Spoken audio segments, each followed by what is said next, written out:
Sala de la Cámara de Diputadas y Diputados inició su trabajo de la sesión del martes 10 de marzo con el proyecto sobre modernización de la franquicia tributaria.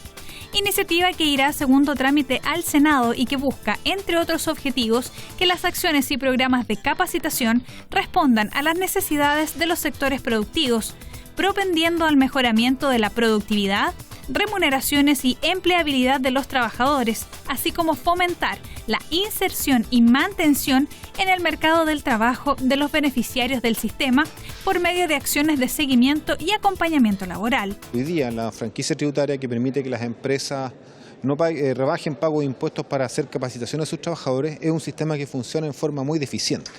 Esto es un sistema altamente centralista que se ocupa principalmente en la región metropolitana, que lo ocupan grandes empresas y que por lo tanto tiene muchos déficits desde el punto de vista de la cobertura y a los trabajadores que benefician. Nosotros valoramos, por ejemplo, algunos aspectos que es que se incorpora a distintos organismos, como es la CUT, por ejemplo, en la definición de las políticas macro generales o generales a nivel de capacitación.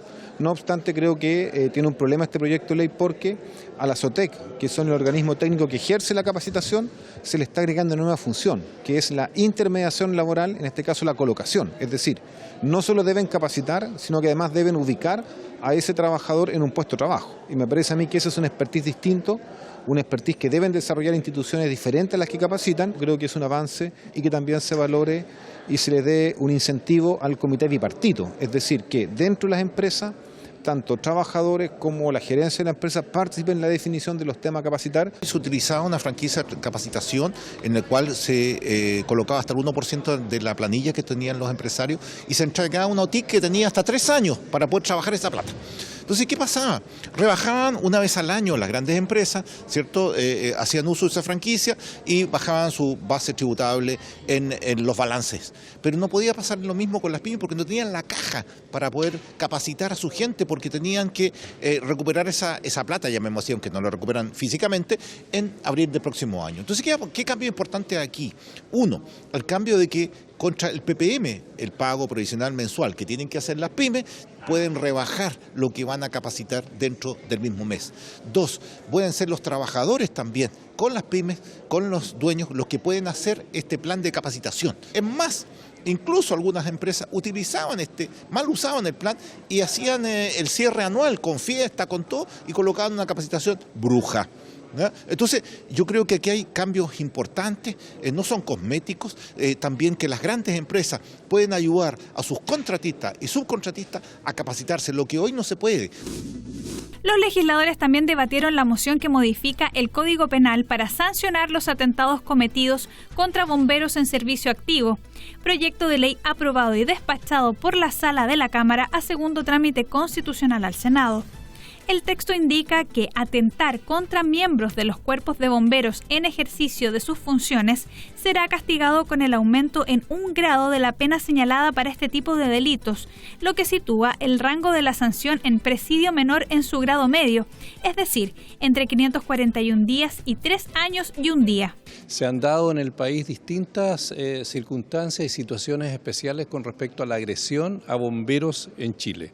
Entendemos de que una organización de servicio público como es Bombero, de voluntarios que existen miles en el país, tanto hombres como mujeres, se merece que la Cámara de Diputados, el Estado, tenga cierta protección frente a situaciones como la que hemos conocido. No es una reacción a los hechos ocurridos en los últimos meses. Este proyecto está presentado hace mucho tiempo, que tiene que ver con las acciones que hemos visto en distintos lugares de Chile, particularmente en la región metropolitana y en ciertas comunas de la región metropolitana donde Bombero ha sido atacado brutalmente, no han dejado cumplir con su labor y no queremos que eso se repita. Por lo tanto, este proyecto está apuntado y dirigido desde mucho tiempo a proteger la labor de Bombero. Sancionar aquellas conductas que generen lesiones, el maltrato de obras a bomberos cuando está desarrollando su labor. ¿Y qué es lo que hace? A todas estas lesiones que sean menos graves se les aumenta en 1 grado, vale decir, van de presidio menor en su grado mínimo a presidio menor en su grado medio. Es importante señalar que originalmente este proyecto de ley, los mocionantes planteaban una calificación mucho mayor, que era equivalente al homicidio simple. Era muy alta y además estaba establecida en el artículo 269 que es el título de la protección del orden público y la seguridad pública. En cambio, lo que se hace acá es homologar este estatuto de protección a los bomberos que reciben lesiones menos graves en ejercicio de sus funciones, como si también las recibiese un menor de edad o un adulto mayor. Este estatuto de protección que sanciona las lesiones que reciban bomberos en el ejercicio de funciones también se aplica a personal rentado, maquinistas, por ejemplo, conductores, que también van a socorrer una emergencia. En condiciones de ser remitida al Ejecutivo tras las ratificaciones en sala de las modificaciones del Senado, quedó la moción que otorga fuero laboral a los dirigentes gremiales de los profesores, desde la fecha de su elección hasta 6 meses después de haber cesado en el cargo, a los profesionales de la educación regidos por el Estatuto Docente que tengan la calidad de director de una asociación gremial. Fuero gremial que no significa otra cosa que estar amparado mientras el ejercicio del cargo y 6 meses posteriores a terminar su mandato no poder ser despedido.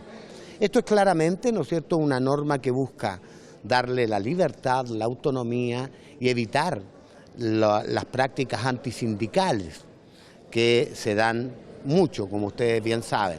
Este fuero garantizado por ley da, ¿no es cierto?, la autonomía necesaria y la libertad necesaria para ejercer la función dirigencial en representación de los profesores y profesoras con mayor autonomía y libertad. Lo que aquí queremos es que cuando una persona sea electa democráticamente en representación en todos los niveles comunales, provinciales, regionales y nacionales, tenga el fuero durante todo lo que es su mandato formal, más 6 meses posterior. No puede ser despedido.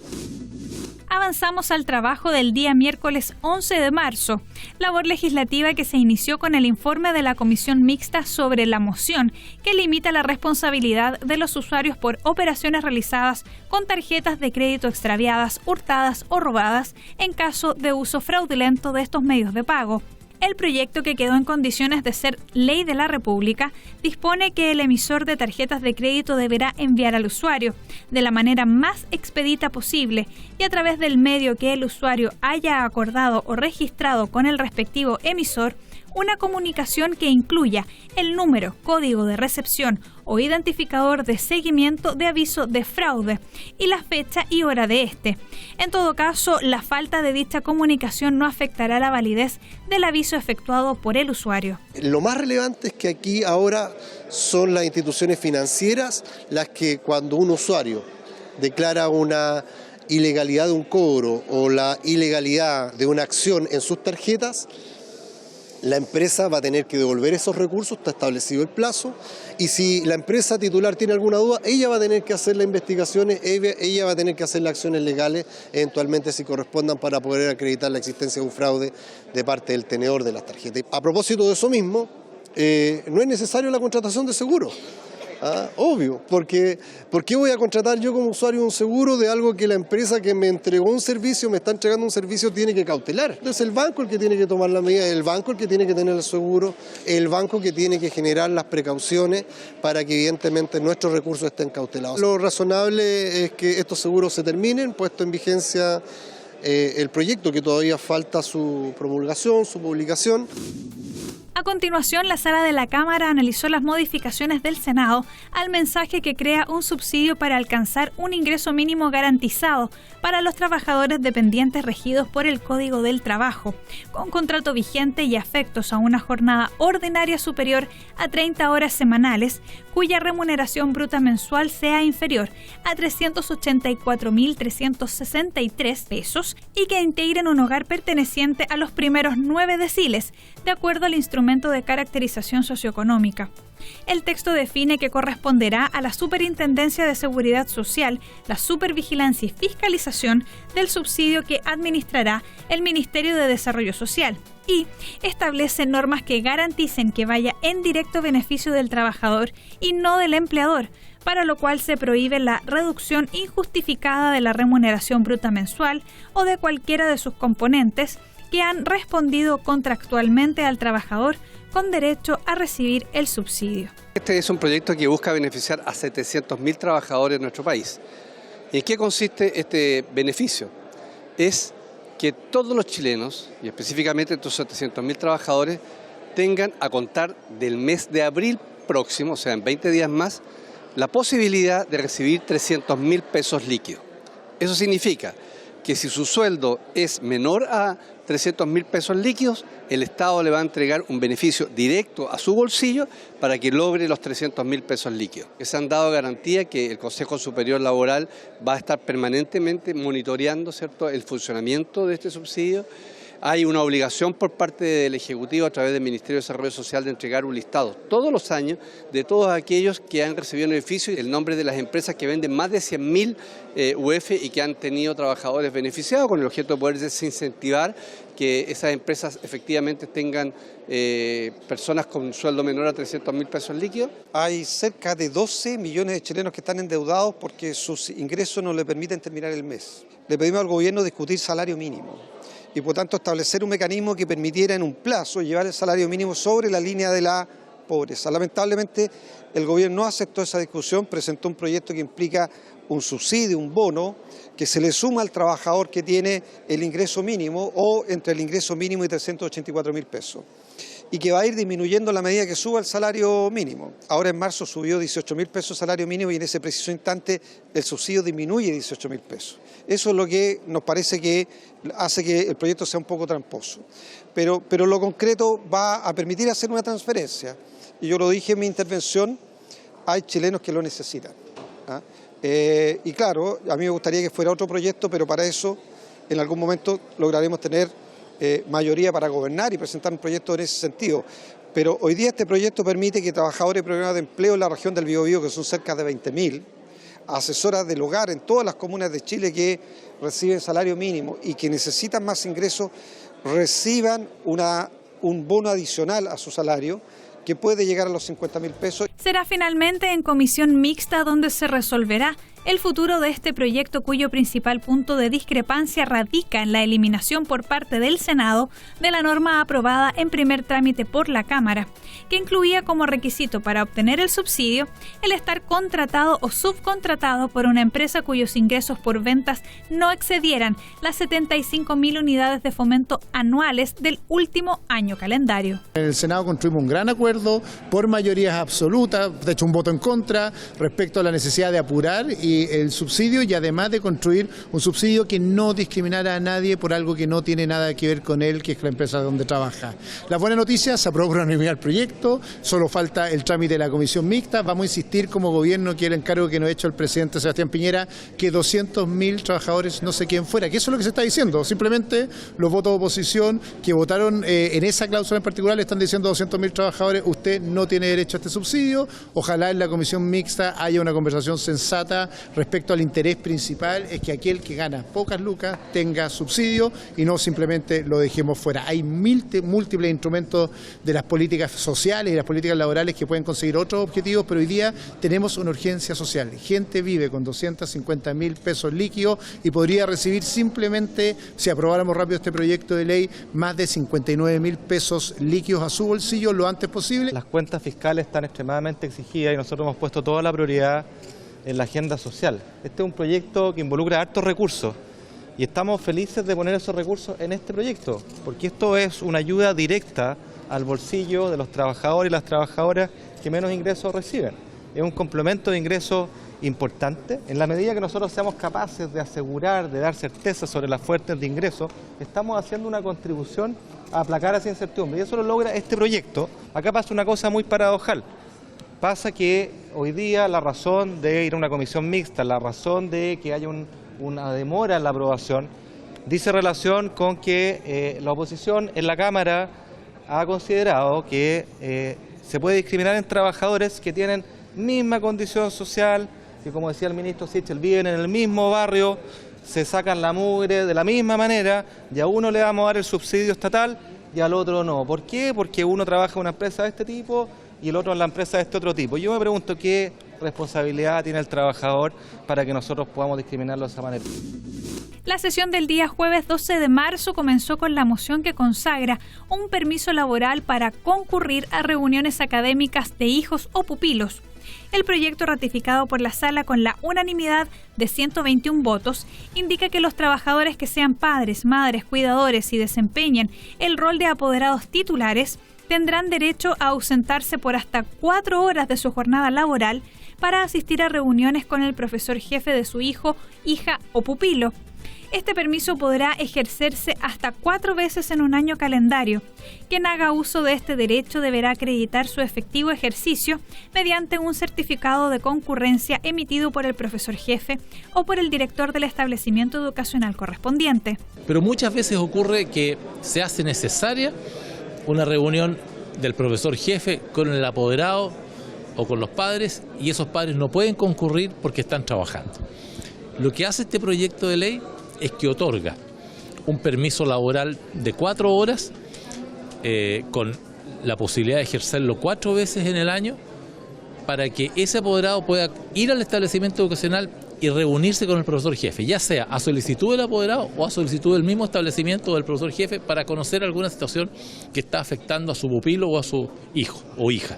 Y por consiguiente, lo que busca esta iniciativa es comprometer más a los padres y a los apoderados en el desarrollo educacional de sus hijos y facilitar que puedan hacerlo y ausentarse del trabajo por una cantidad de horas con ese fin. Esta es una muy buena moción parlamentaria que tiene que ver cómo nos relacionamos, ¿no es cierto? Y los padres y las madres están en permanente atención en la educación de sus hijos.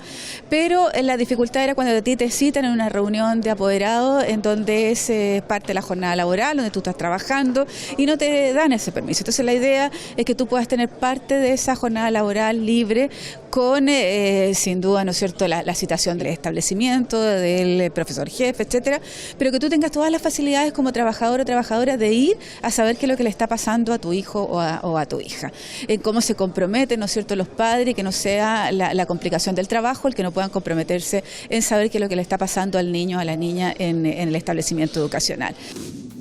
Los diputados continuaron con la moción aprobada y enviada al Senado, cuyo propósito es declarar el último día de febrero de cada año como el Día Nacional de la Educación y Concientización de las enfermedades denominadas poco frecuentes, con la finalidad de visibilizarlas y sensibilizar a la sociedad y a las autoridades frente al elevado costo que significa su tratamiento y el acceso a exámenes para la detección de estas patologías que no están recogidas a nivel legislativo. Cuando hablamos de enfermedades poco frecuentes, de enfermedades raras, de enfermedades de baja prevalencia, la pregunta ciudadana es ¿qué es eso? ¿Qué enfermedades son?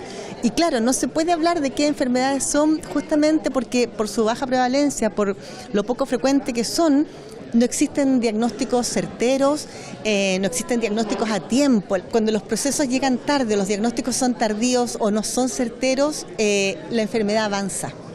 Y ese es el padecimiento además más grande, porque como no tenemos un soporte estatal, un soporte legislativo, no hay apoyo, por ejemplo, en el tema de los medicamentos, de los tratamientos, con todos los especialistas que involucren este tipo de enfermedades raras, poco frecuentes o de baja prevalencia. Por eso es importante consagrar un día, que no va a ser solamente un día nominal. La idea es que las organizaciones, los municipios van a poder trabajar justamente en eso, en difundir de qué se trata, en concientizar a la comunidad, a los estudiantes, en apoyarlos también, en darlas a conocer, porque hoy día también ellos son sujetos de mucha discriminación. Son enfermedades en general que son muy costosas, que no solamente no están codificadas en FONASA, por tanto tienen costos económicos, sino que impiden además generalmente al cuidador o cuidadora trabajar en cualquier otra cosa que no sea el cuidado de quien la padece. En general es un hijo, se trata principalmente de enfermedades genéticas, se sabe incluso antes de nacer, pero el problema que tiene es que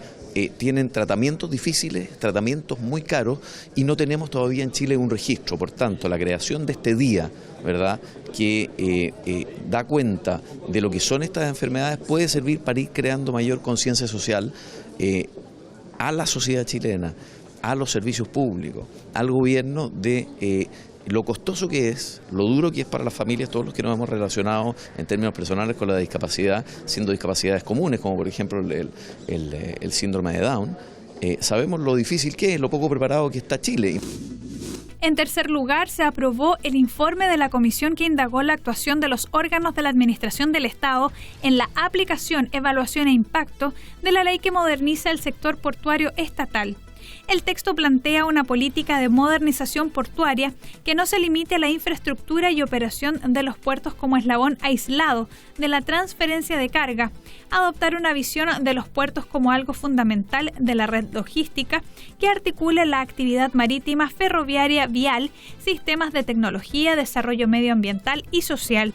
El documento, que sumó 121 votos a favor, propone además un desarrollo logístico planificado e implementado por macrozonas que trascienda el mandato de un solo gobierno y comprometa inversiones en el corto, mediano y largo plazo. Tenemos que ser capaces de dotar a Chile una autoridad logística portuaria que no tiene, de dotar una regulación que sea extensiva para aeropuertos públicos y privados, de mejorar las normativas laborales que regulan el sector, pero sobre todo de adelantarnos a los desafíos de lo que se llama hoy día la construcción de puertos inteligentes.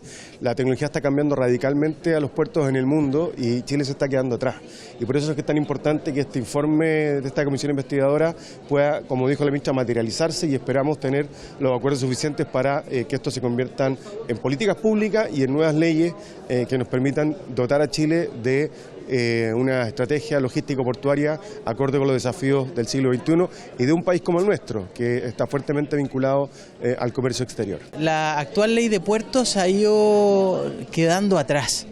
Hoy día el mundo ha cambiado y por supuesto que también el transporte marítimo, con barcos que son de un calado mucho más grande, donde nos hemos ido quedando atrás en la infraestructura, en la modernización de esto y por supuesto también en las relaciones laborales con los trabajadores que tienen un trabajo que es muy específico. El hecho de poder tener un puerto trae una serie de beneficios, pero también de perjuicios.